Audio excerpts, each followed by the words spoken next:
हाँ जी सारे यानु सत श्री अकाल। ये पंजाब हाउसिंग सीरीज़ का लास्ट एपिसोड है बिकॉज़ इसके बाद अब जाना है वापस दिल्ली और वहाँ पर जाके वही फिर से नोएडा और ग्रेटर नोएडा की सीरीज़ को दोबारा से रिवाइव करना है बिकॉज़ ऑलमोस्ट एक हफ़्ता हो गया है यहाँ पर पंजाब में।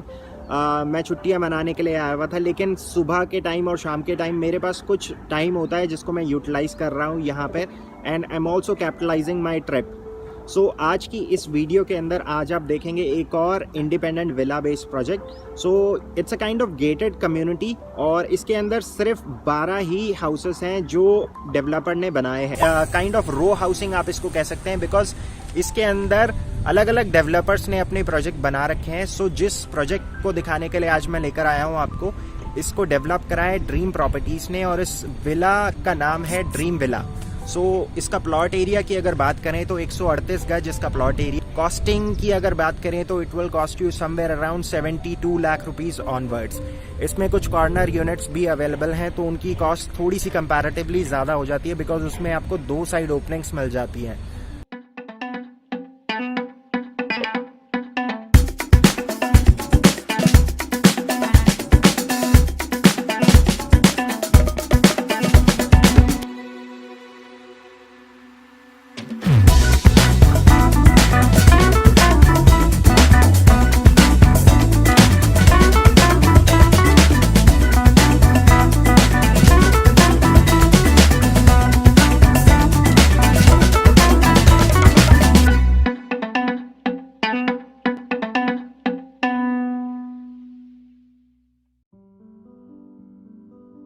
पूरी 12 घरों की लाइन है और यहाँ पर अगर आप देख पाएँ तो मोस्टली जो घर हैं इसमें ऑलरेडी इस साइड वाले जो घर हैं इनमें पोजेशन आ रखा है।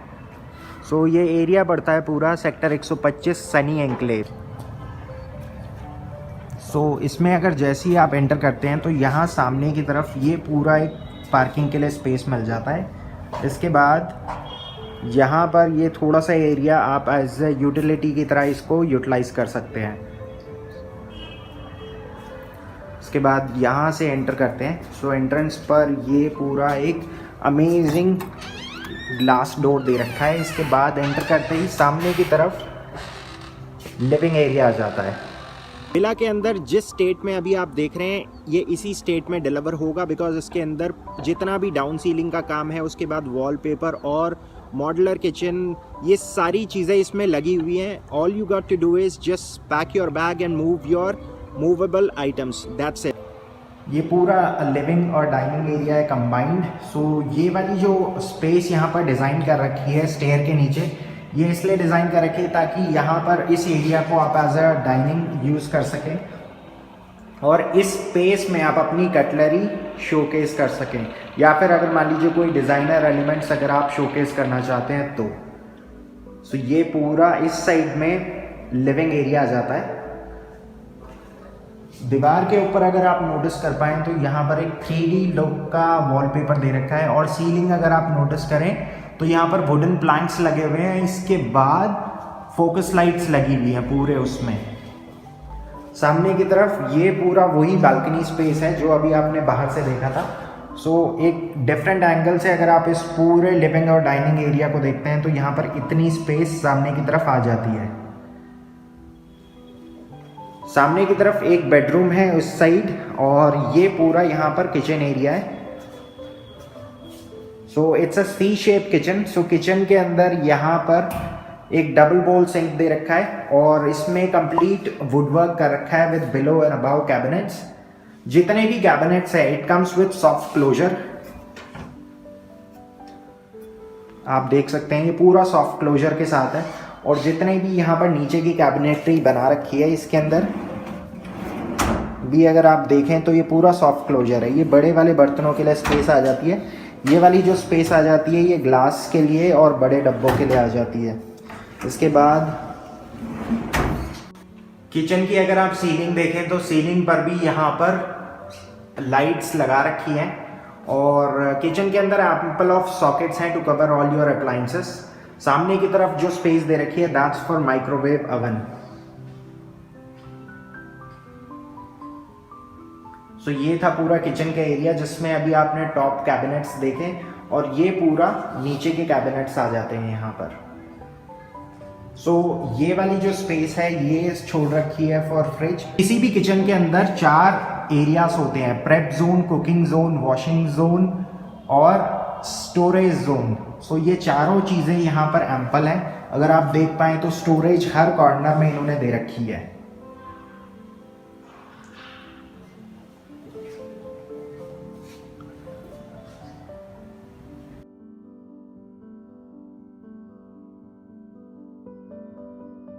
किचन से आप जैसे ही बाहर निकलेंगे तो सामने की तरफ ये है पूरा एक फर्स्ट बेडरूम ग्राउंड फ्लोर पर। सो ग्राउंड फ्लोर पर जो बेडरूम है इसके अंदर आप देख सकते हैं ऊपर की तरफ सीलिंग में भी वुडन प्लैंक्स लगे हुए हैं और पीछे एक खिड़की दे रखी है। खिड़की के जस्ट पीछे यूटिलिटी एरिया आ जाता है जिसको एज अ बरामदा या फिर बेड़े की तरह आप यूज़ कर सकते हैं। पूरा यहाँ पर जो वुडवर्क है ये कंप्लीट हो रखा है। सो सामने की तरफ ये जो कंप्लीट वुडवर्क हो रखा है this is for showcasing your designer elements. और पूरी जो स्पेस है वो इस हिसाब से डिज़ाइन करी गई है कि आप अपना जो टीवी है वो यहाँ पर वॉल माउंट कर सके। इसके बाद इस साइड पे पूरा एक वॉक इन क्लॉजेट आ जाता है जिसके अंदर वार्डरोब्स बना रखे हैं इन्होंने। सो वार्डरोब्स इस हिसाब से यहाँ पर बने हुए हैं। And the best part is यहाँ पर इन्होंने स्पेस को अच्छे से यूटिलाइज करने के लिए स्लाइडर्स लगा रखे हैं और इसके अंदर जो हाइट आप देख रहे हैं वो काफ़ी ज़्यादा ऊपर है, लेकिन इसकी भी आपको प्रॉब्लम नहीं है बिकॉज यहाँ पर एक पुल आउट रॉड दे रखी है। सो आप देख सकते हैं इस रॉड को अगर आप पुल करेंगे तो यहाँ पर आप अपने कपड़े टांग कर वापस ऊपर भेज सकते हैं।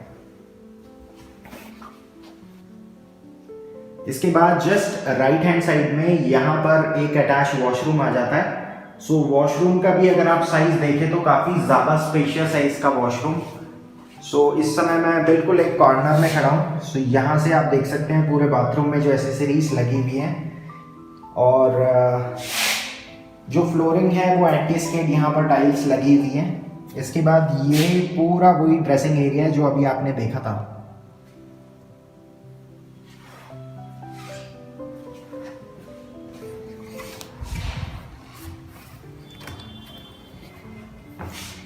ये वाला जो एरिया है ये पूरा रेयर एरिया है। आप चाहें तो इसको एज अ यूटिलिटी स्पेस भी यूटिलाइज कर सकते हैं। The best part is it's open to air.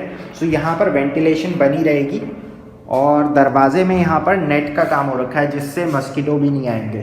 सो ये था पूरा ग्राउंड फ्लोर जिसके ऊपर एक बेडरूम है with attach washroom, kitchen and living and dining area. अब यहाँ से चलते हैं ऊपर की तरफ।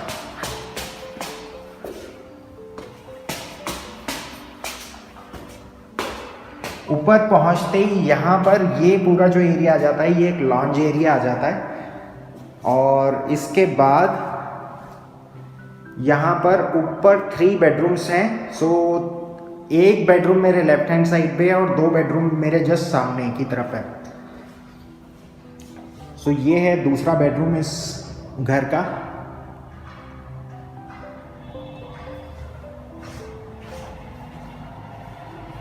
ये वाला जो बेडरूम है ये फ्रंट फेसिंग आ जाता है तो सामने की तरफ एक बालकनी है और इसके साथ साथ यहाँ पर खिड़की भी दे रखी है और सामने की तरफ ये पूरा एक वॉक इन क्लॉजेट आ जाता है जिसके अंदर अलमीरास यहाँ पर ऑलरेडी बनी हुई है और सामने की तरफ एक वॉशरूम आ जाता है।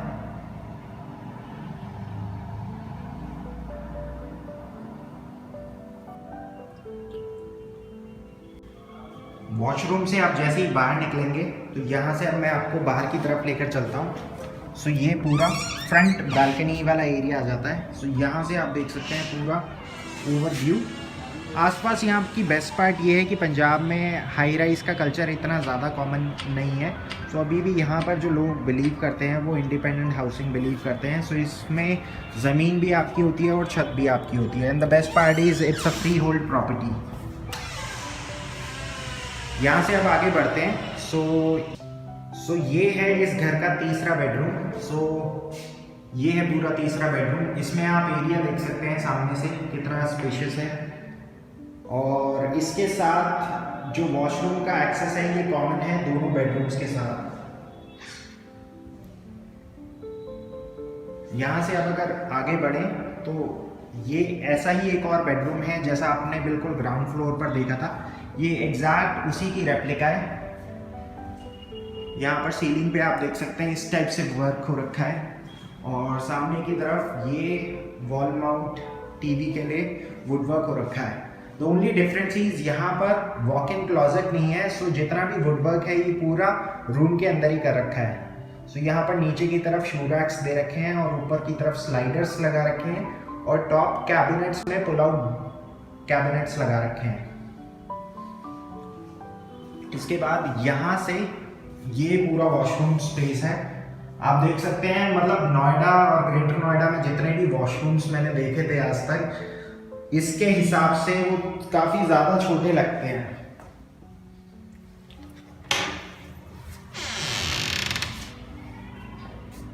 तो ये पूरा रेयर एक्सेस आ जाता है, यहाँ से अगर आप चाहें तो छत पर जा सकते हैं। सो ये पूरा रेयर एरिया है इसी वाले घर का। अब यहाँ से ऊपर चलते हैं इन सीढ़ियों से होते हुए।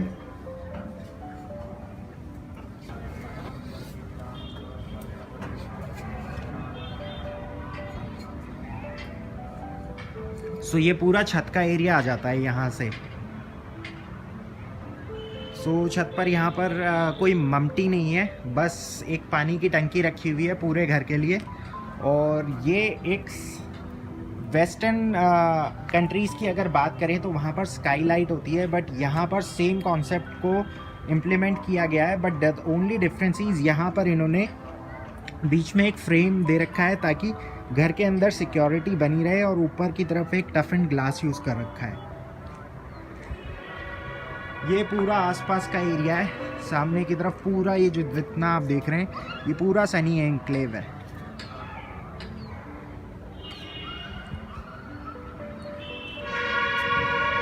That's it for the day. ये था पूरा एक इंडिपेंडेंट हाउस 138 गज का। इसकी अगर कॉस्टिंग की बात करें तो कॉस्ट आती है इसकी 72 लाख रुपीस।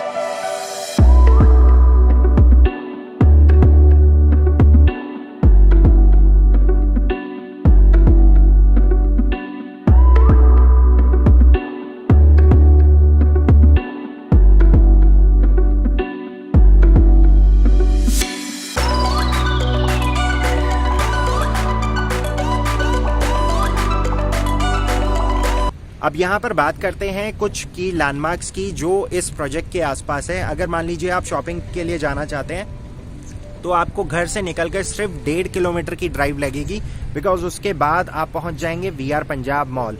और उसी मॉल के जस्ट ऑपोजिट एक फेमस आउटलेट है गोपाल स्वीट्स के नाम से, और वहाँ पर KFC, पिज़्ज़ा हट, बर्गर, ये सारी चीज़ें आपको मिल जाती है। उसी रोड को अगर फॉलो करते हुए अगर आप आगे की तरफ बढ़ जाते हैं तो कॉर्नर पे एक नया बस अड्डा है। सो वहाँ से अप्रॉक्सीमेटली इस प्रोजेक्ट साइट से पड़ता है वो 3.5 किलोमीटर। और उसी रोड पर अगर आप आगे की तरफ चले जाते हैं हार्डली 1 किलोमीटर के बाद तो आप चंडीगढ़ एंटर कर जाते हैं। लेकिन चंडीगढ़ एंटर करने से पहले लेफ्ट हैंड साइड पे आपको 3 और इम्पॉर्टेंट लैंडमार्क्स दिखेंगे। वर्का मिल्क प्लांट 4.5 किलोमीटर, उसके बाद उसी रोड पर थोड़ा सा और आगे चलेंगे 1 से 1.5 किलोमीटर तो सिविल हॉस्पिटल और मैक्स हॉस्पिटल। सो अप्रॉक्सीमेटली जो डिस्टेंस आएगा वो 6.5 से 7 किलोमीटर आएगा। सो ये सारे लैंडमार्क्स आपको इस प्रोजेक्ट से हार्डली 6 से 7 किलोमीटर के दायरे में पड़ जाते हैं। सो गाइस आज के लिए बस इतना ही, और यहीं पर ये पंजाब की जो हाउसिंग सीरीज है वो भी ख़त्म होती है। इसके बाद अब मैं कल ट्रैवल कर रहा हूँ दोबारा से नोएडा के लिए, और वहाँ जाकर अपनी वही रेगुलर दिल्ली और NCR की जो हाउसिंग सीरीज़ है उसको कंटिन्यू करेंगे। सो मुझे उम्मीद है आपको ये पूरी जो सीरीज़ है वो पसंद आई होगी, बिकॉज इसके अंदर आपको 2 चीज़ें देखने को मिली।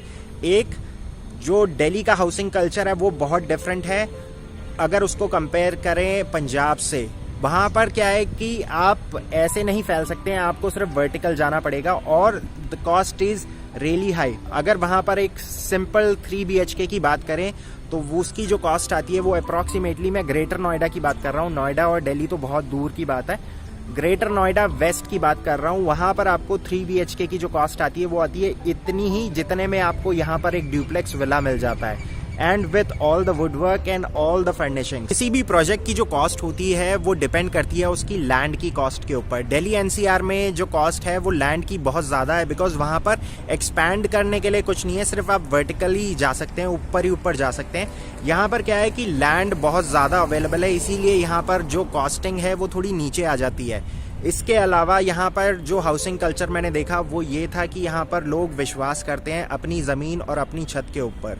सो ये एक बहुत अच्छी बात है। इनफैक्ट आने वाले टाइम में जब भी मुझे मौका मिलेगा मैं अपनी दोनों प्रॉपर्टी डिस्पोज करके उसके बाद कहीं इंडिपेंडेंट प्लॉट अगर नोएडा में मिल पाया तो नोएडा, नहीं तो फिर दिल्ली की तरफ वापस रुख करेंगे।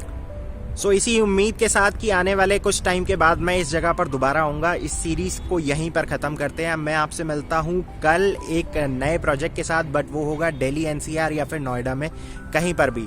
सो अगर आपको ये हाउसिंग सीरीज़ अच्छी लगी हो तो प्लीज़ लाइक और कमेंट करना ना भूलें, दब के शेयर करें। इसके साथ साथ अगर आप इस चैनल पर नए हैं तो प्लीज़ सब्सक्राइब किए बिना मत जाइएगा, और इसके साथ साथ अगर आपके पास मेरे लिए कोई सुझाव है तो वो भी ज़रूर दीजिएगा। और एक और चीज़, अगर आप पंजाब से हैं तो प्लीज़ कमेंट करके बताइएगा कि नेक्स्ट टाइम जब मैं यहाँ पर आऊँगा, अप्रॉक्सीमेटली 2-2.5 महीने के बाद मैं दोबारा यहाँ पर वापस आऊँगा, तो कौन कौन से ऐसे प्रोजेक्ट्स हैं जो मुझे कवर करने चाहिए। सो आज के लिए बस इतना ही। अब आपसे मिलते हैं कल एक नई वीडियो में। So till then take care and good bye.